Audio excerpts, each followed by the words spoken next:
Welcome everybody to Dope Interviews. I'm your homeboy, your host, Warren Shaw. Today we're joined by one of the most chill dudes in the sports and entertainment space. Probably best known for getting those jokes off, but so much to his story. Josiah Johnson is with us here today on Dope Interviews. Josiah, how you doing, brother? I'm doing great, man. Appreciate you for having me on. Oh man, it's our pleasure. It's our pleasure. You know, you are definitely one of a Twitter legend already, if you will, and doing off a lot more. And we're gonna get into all of that stuff as well too. So I just wanted to ask you kind of right off the gate, bro, like how'd you get into this? You know, how long have you been in the game, if you will, you know, kind of in this entertainment space? We know you played ball early on in your career as well too, but how long have you been in the entertainment space moving into this way? So going on like 16 years now. So obviously I played at UCLA. I was at UCLA from 2000 to 05, redshirt of the year. About midway through my career, I was playing with guys like Trevor Ariza, Earl Watson, Matt Barnes, Dan Gadzuric, Jay Scapono, all NBA level talents. I realized that I was not on that level. So I had to figure out some other stuff. So after I graduated college, I started working as a production assistant at Fox Sports and NFL Network, rose up the ladder on the sports entertainment side. I was simultaneously running a blog website called Jersey Chaser, which was a predecessor to a lot of the stuff you see now, like Bleacher Report, SB Nation, things like that. Doing a lot of off-kilter content, funny, just never taking the game too serious, just trying to be on the lighter side and trying to keep myself entertained while I was working kind of my square job. So I'd basically double up. I'd be working like 18 hours a day. I'd work at NFL Network, working on a bunch of different shows over there, Total Access.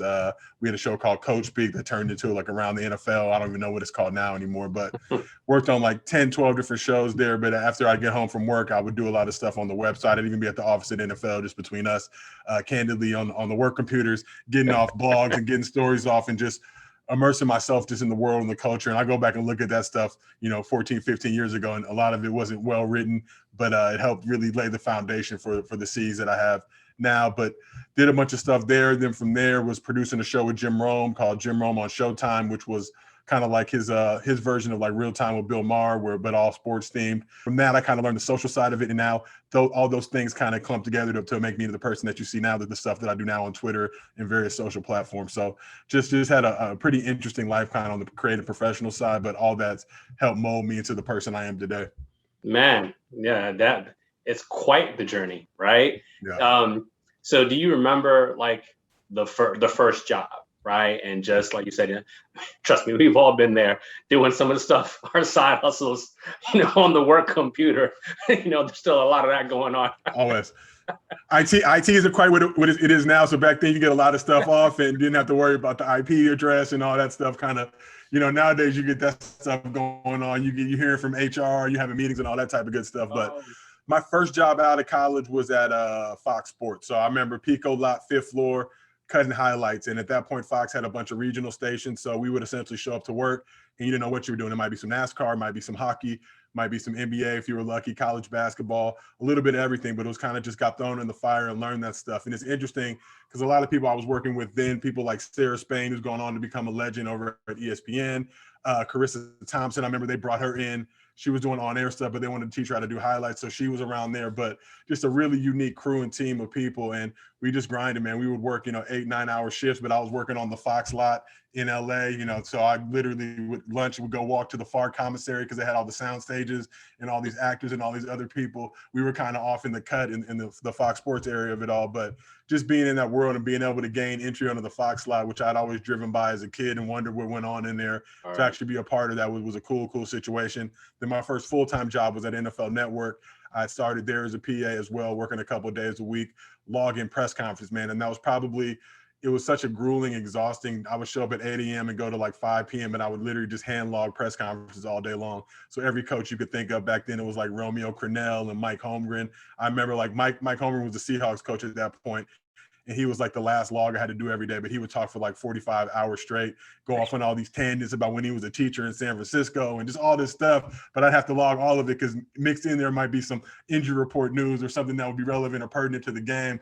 So learning that and kind of just getting thrown in the fire and immersed in that world. But I look back now and just kind of the man that I've become as a result of all that stuff, working with a ton of great people over on that side, people like Rich Eisen, Fran Charles, Deion Sanders was through there, Michael Irvin, Warren Sapp, just, Marshall Faulk. You just list the name of guys I grew up watching in the NFL. Now I'm literally on the NFL Network a lot with them, working with them in production meetings and stuff like that. So just a tremendous opportunity and experience and just a wonderful crew of people that I've gotten to work with over my journey. No, JJ, I feel you on that, man. Listen, I mean, here's the thing, right? You do what you do. People kind of see you now. When you're behind the scenes, you know what I mean? There's like only those people who know what it is. But now that you have a certain level of notoriety, they don't know the hours, the logging, stuff like that as well too. And I can only imagine like what your DMs must be like as people are trying to bust in like, hey, how can I be like you? And it's a weird thing because it's comedy. Like how you teach somebody how to be funny. Yeah, I mean, that's kind of more of a natural thing. And I wouldn't say it's just comedy, obviously, but yeah, I mean, that's kind of been the more recent claim to fame in some, so to speak. So how do you handle those who are kind of sliding in the DMs and looking for advice and try to become you, basically? Man, I try to be as helpful as possible. I really, really believe in trying to help the next generation, especially people that look like ourselves who don't realize just how much big business that social is, and sports social especially. I mean, you're talking about like $1 billion industry now at this point. And I see a lot of people kind of profiting and benefiting off the culture that don't necessarily give back and recognize. So I try to be a resource for people, whether it's hopping on a call, reading scripts, whatever it may be, however I can help, whatever wisdom and intellect I can give to that next generation. I just like to say, I generally want to deal with people who are trying to do something with their lives. And I'm not the entry-level person that you just ask questions that you could Google. Like I don't do that type of stuff. You know, there's Google for that, but things like, hey, I'm entry-level social, whatever, just stuff I want to learn. What's your process like? How do you operate? How do you move? And really just teaching people how to operate in this space. And like I said, try to be a resource for this next generation of people, because I had so many people that helped me out when I was coming up that were always willing to reach out, lend a hand, give me some advice, take me under their wing, and just show me things. So I try to basically reciprocate that to the next generation that's coming up. And really, whoever it is, I don't really care, man. I generally, people will DM me, I'll kind of look at their profile real quick, just make sure that they're doing something in the space. They don't got to be big, small, whatever it may be, but just somebody who's working towards something. You could be an intern at a company, whatever it is, and just try to offer them whatever advice, wisdom, and just how to approach this game, how to move, and also how to keep their mental health right. I think Marshawn Lynch is somebody that I really look up to, and I think a couple of years ago he did a press conference just talking about, take care of your chicken, take care of your mentals. And those are the two most important things, I think, in any professional space that you go into, because dealing with the mental health component, and we're seeing a lot of it now, even with the Olympics and Simone Biles, and I know Kevin Love has been super, super open about it. It's tough being on that side, and athletes deal with it, but people in working professional spaces deal with it as well. And especially in the Black community, we're always taught to ignore those things, and you're soft if you give into that type of stuff. But this is real life, and these are the things that affect and impact us. So it's never wrong to ask for help. It's never wrong to be open and honest about what's going on. And some days you got it, some days you don't. So, when I'm working in team environments, especially, if I can't deliver and I can't be, what I need to be for my team, that's why I look at somebody like Simone Biles and what she did. And a lot of people will point fingers and clown and kind of be negative about it. But I think she did a remarkable thing, and something that's super admirable, being able to step up and say, look, I don't got it right now. I'm dealing with certain things. I need to get that figured out emotionally, and then I can come back and do what I need to do. And she came back, obviously won that bronze medal. So those are the things I try to take in my life. And those are the things I try to communicate to a lot of people that are coming into this game. Like everybody, they see the good part of it. They see the big following and all that stuff. But I started my account at zero, just like everyone else, and had to figure out through trial and error, had to figure out through a lot of, people coming at me crazy, saying reckless, wild stuff. And, you want to lose your cool and respond back, but you just got to realize that part of the game, you really can't succeed doing that, and you'll never win, going at somebody else who's coming at you. So now I let them talk to a brick wall. Like they can say whatever they want to me, and I'm gonna keep this thing pushing and moving and try to get to where I want to be to in terms of successful in my career. Nah, man, I think that's extremely well said, and that importance to, kind of keep the real to real with people when they're sliding in and trying to figure it out or whatever the case would be and looking to get back. Because again, I mean, you have a large following, so I'm sure that list, those messages are kind of constant and consistent. So if you're taking time to reach back out and try to help out who you can, definitely doing your part, which is something that we as a people would definitely need to always continue to do. Walk me through some of your early struggles. Like, you know what I mean? This, not necessarily all the hate, so to speak, but just maybe any of those feelings of doubt as you were trying to get into this space and all the things that you're doing, because lofty resume, my guy, right? But I think everybody at some point suffers from a little bit of imposter syndrome, and they're kind of like, is this really me? So talk to me about a little bit about that. Well, I'm almost 40 and I still feel like an imposter, man. I'm still like, the things I get checks for now, I still feel like I'm stealing money, but I just stay hungry, man. I remember as a kid, I used to go to Michael Cooper's basketball camp. And one of the things Michael Cooper used to always tell us was to never be satisfied. And as a kid, I didn't really know what that meant until I got into the professional space and realized that what he's essentially saying is, you know, he was talking about a multi-time NBA champion, all the great stuff that he was able to accomplish in his career, but you always should want more. Never get complacent, never get lazy. Always bring that same drive, that same fire that you brought early on in your career. And I can just remember being a PA and stuck in PA hell for years and just being like, damn, am I ever going to get out here? Am I ever going to really become a producer? Am I ever going to really do the things that I feel like I can do? And I still deal with that now, especially working on the entertainment side, which I do a lot as well. People think kind of social is my main lane, but really that's just one of them. My main bread and butter is writing, producing, working in the entertainment side, working on TV shows, various things like that. And you know, you deal with a lot of rejection in Hollywood. You may have the best idea in the world. You may have everything put together, and you know, you go pitch a project to a network, a studio, production company, whatever it may be, and they may not be feeling it. So you have to deal with that internal doubt, frustration, and constantly wondering, are you good enough? So for me, I like to harness that negative energy, turn it into a positive, and really just channel it. And that's really why, you know, you've seen the result on my social media accounts. That's why I take anytime somebody I feel like slights me or disrespects me or doesn't, you know, want something I think is great. Okay, I'm just gonna take it out on my social. I'm gonna keep running these numbers up, and I'm gonna show them I have those same people. You know, you'd be amazed how many people try to play me, funny style me, you know, not roll with me when the account was small. Same ones now showing up like, oh man, I always believed in you and this, that, whatever. And that's, you know, just that part of the game. And it's like, okay, you didn't believe me back in the day when you didn't think I could do anything for you. Now here we are, and now you're rocking with me. And now, you know, you see the LeBron cosign and other things that I've been able to get along this journey, and all of a sudden like, oh man, I always believed in you. It's like, okay, I mean, I'll take all that with a grain of salt. Don't take any of that stuff personally. You know, to be a professional in this game, you're gonna deal with a lot of no's, a lot of rejection. And now my thing is just to make them come back. And when they come back, just give them a quick look like, yeah, I remember how it was, but now I got to tax you more on this bag to work with me. And that's how I get my revenge. My revenge is you're getting taxed more on this bag. I'm not giving you homie prices. Now I got to give you, like, you know, you slighted me prices, and I got to really teach you a lesson. So it is what it is. Facts. You just touched on the LeBron thing as well too. I mean, it's hard because like you've grown up around celebrities, right? You none of that really phases you, so to speak. You've been working in the industry, so to speak, but LeBron tweets you, bro. Like it's pretty damn special. Like, tell me, you know, how did you feel when that whole situation went down?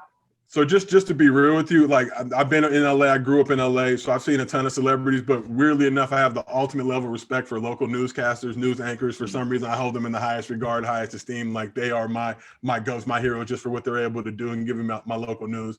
I live in LA, so we got a lot of Spectrum News and what they do over there. Guys like Timothy Parker works in their sports side, or guys I really admire. But for me to get the LeBron cosign was probably the greatest moment of my professional career. Obviously, I'm a lifelong LeBron fan. I've been rocking with LeBron since 2003. When I was at UCLA and he was in high school, they came and played at Paul's Pavilion while we were out of town. They used our locker. LeBron ended up sitting in my locker. There's a photo in Sports Illustrated of him like stretching out, and you can see my chair with my name on it. So from that moment, I'm like, y'all rock with this dude. He's got good taste. Like, you know, he could have picked any locker in there. He picked the right one. So I feel like me and LeBron have always had this connection since then. But been a super fan of LeBron. Dealt with the good and the bad. You know, there were some tough times in the early, you know, the early 2000s, 2010s when he wasn't quite delivering. He was getting smacked by the Spurs in the finals and things like that. A lot of hate, a lot of negativity that LeBron fans had to endure, as we kind of knew, you know, early on, like, yo, this dude is going to be special. He's going to really get to that level. But, you know, you're dealing with MJ, Kobe, and everybody else. And, you know, now I see it nowadays, and I've tried to, you know, cool down on it with like the Steph fans and things like that, where, you know, you see these constant battles and guys going at each other, and fans really, you know, these guys all have the utmost and highest level of respect for each other. So now I try to approach it from that lens. LeBron respects Steph. Steph respects LeBron.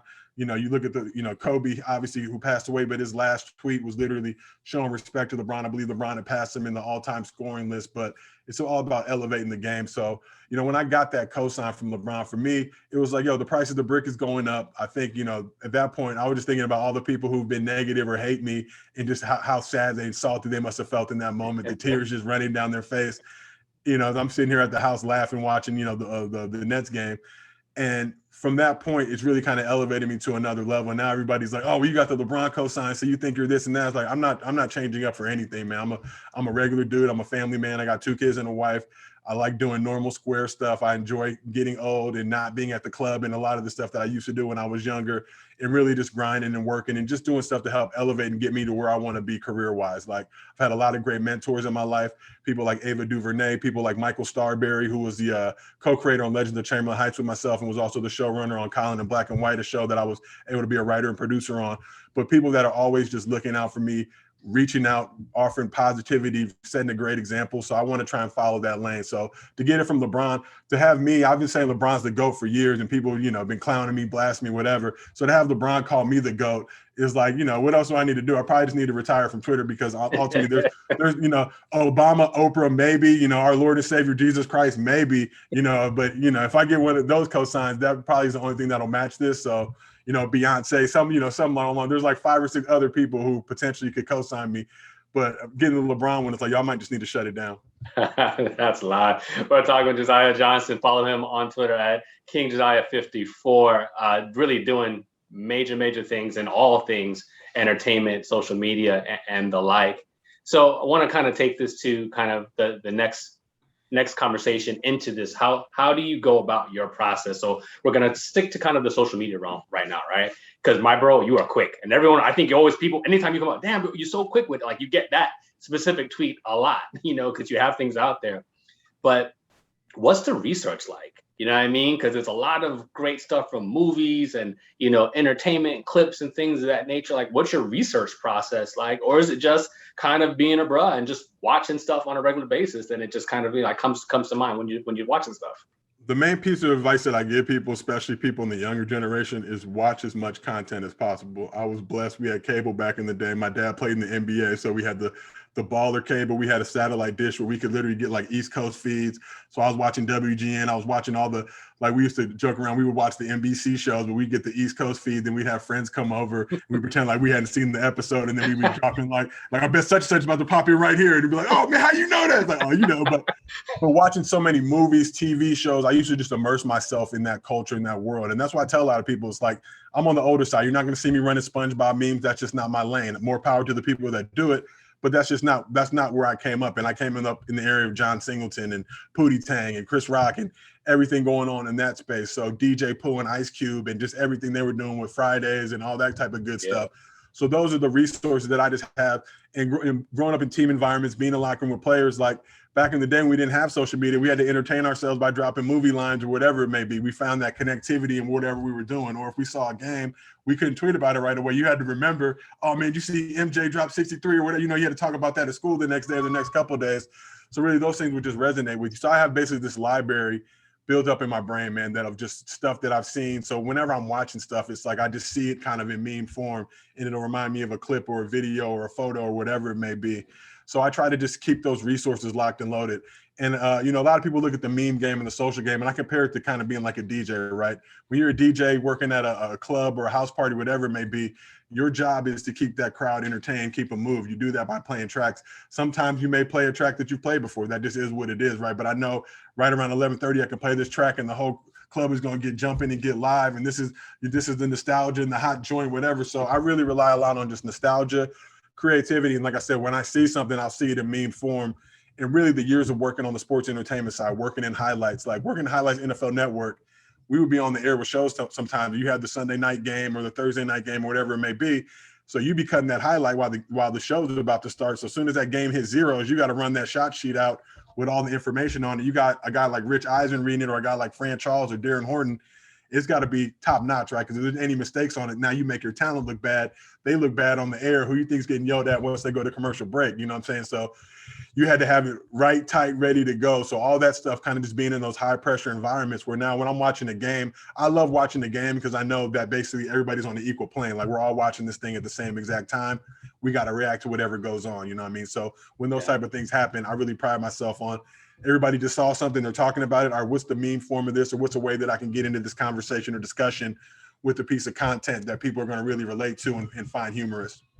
My guy, one of the things that I think is really great about what you do in that specific space too, because I feel like I heard you say it on my homeboy Jabari's show, but I'm going to paraphrase a little bit. But basically, we have a philosophy that anybody can get it. Like it doesn't matter whether it's a team you root for or don't root for. You keep that unbiased, and I think that's what kind of keeps the following organic. I mean, would you believe that's kind of one of the keys to success for you? Yeah, I mean, I think TNT has the motto during the NBA playoffs: "Win or go home." My thing is win or get clowned. Like, so it doesn't matter. I'll clown myself in the appropriate moments. You got to just have self-deprecating humility, and just be able to joke about these things. At the end of the day, I see a lot of people getting riled up and fired up about basketball, and it takes kind of too much control of their life. It's a game, bro. You didn't play.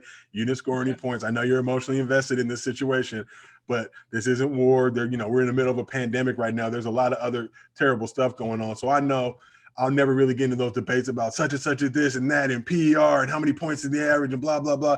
That stuff doesn't really concern me. And there's a ton of people that do it much better than myself. What I'm concerned with is like, yo, did you see such and such picking his nose or whatever, that funny moment in the game where it looked like he was doing this or, whatever it may be. I try to be ultimately always respectful, though. That's the one main thing I stand on. And I see a lot of that on the internet. And that's kind of just a part of the culture now. People are super disrespectful, call people all kind of wild names and basically stuff that they would never do if they saw that person face to face. So I try to be more just comical in whatever I'm doing. Something that I know a guy like if Trey Young, does something, I put a meme up, Trey's gonna see this in the locker room and I want him to crack up too. I'm friends with Trey's dad. Like I want Trey's dad to be able to crack up too, DM me like, oh man, that was hilarious. Just things like that. So try and keep it more locker room kind of banter and how guys will play the dozens and go at each other as opposed to being like mean spirited or just trying to tear dudes down. I think at the end of the day, athletes, whatever, we got to have a level of respect for all of them. You know what I mean? And these guys are playing at the highest level. Sometimes they don't perform the way we want them to, but we can't allow that to make us call dudes out their name or just be super disrespectful and say stuff that, personally, a lot of these guys follow me now. So I got to be super respectful and mindful of how I approach this thing. Because if I see these dudes in the street, I'm going to win some fights, I'm going to lose some fights, but I got a good looking face, man. I'm trying to stay pretty. And, I might win the fight, but if I catch a swing or whatever, it messes up my jawline or my structure or my cheekbones, it's going to be problematic. Oh, no, we can't have you like Kanye through the wire. You know what I mean? Yeah, for sure. But you brought up a great point, right? Because this is one of the things I'm sure you get asked all the time, but it's like everybody who goes on social media, like, all right, start typing, whatever, like, shit, nah. You know what I mean? So do you go through that as well too, where you maybe retract or even just have any doubts about anything that you ever have to post? Yeah, for sure. I mean, I think this is the thing too. Now I know I got like a target on my back now, so everything's got to be top notch. Because nowadays, if I don't post something that's high level, I'm getting clowned, and every burner account you could think of is coming out the woodwork to kind of take their shots and spit in my face and kick me when I'm down. But it's funny, man. I see all these people like, oh man, you don't miss. Like, no, I've missed plenty of times. It's kind of like the Michael Jordan failure commercial. Like, yeah, I've missed, but that's why I succeed, because I learned from those misses, learn how to improve my cadence, whatever it may be. And take criticism. A lot of times, as a creative and an artist, you don't want to take criticism. Everybody's not going to like your stuff. And I feel like there's a lot of people who don't like my stuff, but my employers do. So those are the people that matter. Like a lot of people who don't like my stuff don't sign any checks. So at the end of the day, a lot of people who don't like my stuff saw that LeBron give me that cosign and they were in their feelings about it and it made them miserable. And honestly, that's that made me super happy to know that they were walking around moping like, oh, I could do that too. That's my thing I tell anybody. Everybody, man, you don't do nothing special. You don't do this. You don't do that. It's like, well, we got the same internet, bro, in the same 24 hours. Your Wi-Fi might even be better than mine. Go get it. Go knock me out of business. Because once this stuff stops hitting, I'll guarantee I'll retire. I'll get be turned obsolete or whatever it may be. So it really just, I see that negativity and bitterness. A lot of times I know people are just projecting, man, and they're more frustrated at their own lives and their own shortcomings, and they try to take that on you. So I just try to keep my head to the sky, right? Just try to stay positive and focus on what I want to do. And I've been having a lot of success as of late doing that stuff. So I'm going to keep doing it. And again, I see a lot of these young kids like, man, middle-aged men only rock with this, that, whatever. It's like, well, I'm a middle-aged man, dog. This is the people I'm catering to. I'm not trying to impress you 15, 16-year-olds. I don't, you guys have the stuff that you like. That's your world. Right. Go ahead and knock yourselves out. You post the stuff that you all like and run your numbers up. I know who my demo is. That's who I'm tweeting for. So a lot of times kids won't get the jokes, but people who know and be like, oh man, this is hilarious. And they'll be like, man, how y'all think that was funny? It's like, just because you don't know it doesn't mean it's not funny. There's stuff that you guys put out I got no clue about, but I look at the numbers and have a level of respect for it. But I just say, there's a ton of stuff that I don't like or whatever, but you won't see me on the internet trying to tear people down. I know how difficult it is to be a creative and an artist and all those type of things that go into this. So ultimately, I may not rock with their stuff, but I'm not going to go out on my way to tear it down. I just don't find any value in that. And ultimately, that's not going to make me feel better, elevate me, man. I try to really just uplift. And sometimes people, they reach out for advice, whatever it may be, and we might not be on the same wavelength in terms of my content or creativity. But like go rock out, look at the stuff that you got that's performing well and go knock that out. They'll be like, yo, is this funny? Like, it's not funny to me. It might be funny to a lot of people. That's not, I'm not gonna sit there and be like, damn, how come this performed well? Like, look, what kind of dude would I be? I feel like as older dudes, we kind of get that, they think old men are bitter and get off my lawn type of mentality. But a lot of these kids feel the same way. It's like at the end of the day, we just want to rock out what we want to rock out to, and it is what it is. Now, if y'all test us and try to bring us into these discussions, yeah, we'll have some words for you. You know, we ain't no punks around here, but at the end of the day, you know, everybody do what you like. That's my kind of whole thing. Talk to them, Joe. Talk to them. Last couple ones before we let you get out of here, fam. Listen, talking about that is your family, right? So like you're in this kind of wild space, you know, and I know, like I said, people are coming at you crazy all kinds of ways sometimes. Do you keep your family off Twitter, especially like your kids? I don't know how old they are, so to speak, but I mean, you know, do they understand kind of what it is what your life is like in some ways, and how's the family holding you down, and kind of vice versa? Oh, family's great. My wife is awesome. She's basically the first line of defense for anything I'm gonna put up. I'll ask her if she thinks it's funny. If she nods, yeah. If she's like, "Ooh, I don't know, Chief," like then I won't rock it. But I try, and especially on Twitter. Twitter feels like a space where it's so reckless, right? And you know, you got these kids now. I just noticed, like, I'm big into social, but I really study it like it's an art form. I just notice trends and stuff. So I'll notice when these kids from burner accounts try to come with me. You know, nowadays the thing is like to put ratio and to see how many likes they can get on it. But the likes will all come within like a 60 to 90 second window, which is the perfect amount of time. If I created a bunch of burner accounts to switch between accounts to go like the tweet to give the appearance that multiple people liked it. So from an outsider's perspective, they don't realize those type of things go on. So I'll kind of get bombed and blasted and just realize that, oh, this is like the same dude running 10 different accounts. And you start going through their mentions and looking at how they tweet, and literally they're just going at people all day long, bitter, negative, yelling, you know, basically trying to argue and trying to go. And it's just like, it makes me feel sad for them really at the core level. It's like, damn, bro, go touch some grass, go get outside, go get some friends. Like, you know, like when we were coming up, we like to play the video game. Nowadays, they want to watch other people play the video game for hours and hours and hours because they're not good enough. It's like, well, how you gonna not get good enough if you're not playing the game? Like it don't make no sense to me. But hey, more power to them and what they got going on. But I try to just stay above the negativity. It becomes a certain point where you can't really, you know, if you engage in that type of stuff, it gives them the appearance that they want. And like a lot of these people like to fight battles on social media and think that they're successful. And it's like, yo, when my direct deposit hits, that's when I know I'm successful. And I'm not pocket watching or anybody else's business, but I know me, I got to take care and support my family. I got kids I need to feed. So as long as those checks keep coming in, I know I'm on the right trajectory. So really nobody can tell me anything that'll sway me off that. You know, even LeBron could be like, yo, you're trash. I'm like, yo, you call me the GOAT already, Brian, so you can't take that back. So never. At one point I wasn't, you know what I'm saying? So here we are. Last one, man, just what's next, bro? Like, what do you have kind of in the fire? Like I said, you know, you're not just a social media guru, if you will. You're big into this entertainment space and writing, lots of projects that you've worked on. I saw, you know, the Colin Kaepernick thing earlier in the year and all those other things as well, too. So kind of what's next for you, man? What can we look forward to that's not necessarily social media related? So Colin in Black and White on Netflix, which will be a 6-part limited series, episodic. A lot of people think it's a documentary. It's not. It's literally, you know, a narrative look back at Colin's life in high school. Not sure when that's getting announced yet, but I know Ava and the team over at Array is getting it ready to go. You know, Ava don't play when it comes to announcements and release dates and all that good stuff. She always got it ready to go and geared up. So working on that, developing some stuff with Michael Starberry, who was a showrunner on that show and a good friend. Actually, Ava liked the writing. I did so much on Colin that she asked me to come on and work on a show she has called Cherish the Day, which I think they're in production right now, season 2. And literally before I came on, they were announcing more members of the cast. I think we got like Richard Roundtree and a couple other people on there, along with like Henry Simmons and Joy Bryant. So again, like Ava don't play. So just being around her, she's a UCLA person like myself, UCLA grad. So, you know, Bruins taking care of Bruins. I'm super, super appreciative and thankful to her for just giving me an opportunity to let me cook. And the Cherish the Day obviously is a 1-hour romantic drama, you know, anthology series, which I'd have never in my life imagined that I would be writing and working on. But we had a tremendous team. Showrunners Terry Schaefer and Raynell Swilling on that one, and just an amazing writer's room, just full of the most talented people that you can imagine, that taught me so much about just, you know, how to write and how to get to those deep emotions and things like that. So that should be out at some point, hopefully in 2022, if not earlier. And then just developing a lot of shows, man. I got my show Out of Pocket on Wave that runs on their channel Buckets. So doing that, having a great time with that with my co-host Zach Schwartz and the whole crew over there at Wave, and Wave's doing big things as well. So I try to stay as busy as possible, man. You know, I grew up in the In Living Color days, and I loved Heyman, which was one of their best segments. And, you know, the running thing was that, I was like, you only got one job? Like, no, you know, you got to have jobs, dog. You can't be coming around here with one job. That's not enough. You know, I'm a baker, a dentist, a lawyer, whatever. You know, you gotta have multiple hustles, wear multiple hats. So I just try to try to stay busy, try to stay active, try to keep that direct deposit still hitting, every Friday at midnight. That's my goal in life.